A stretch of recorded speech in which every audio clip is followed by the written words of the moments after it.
আলাইকুম। আমার নাম মিথিলা।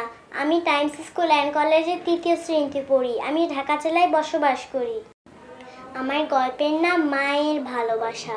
একদিন মহানবী হযরত মুহাম্মদ সাল্লাল্লাহু আলাইহি সাল্লাম সাথীদের নিয়ে বসে আছেন।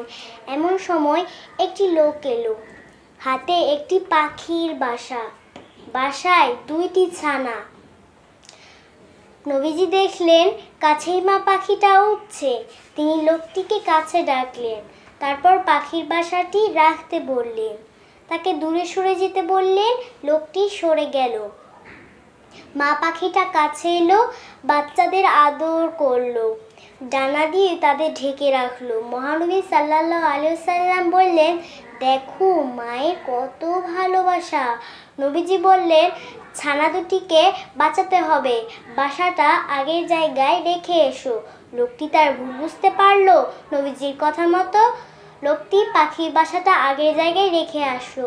আমরা এই গল্প থেকে এই শিক্ষা পেলাম যে মায়ের কাছ থেকে কোনো সন্তানকে আলাদা করতে নেই।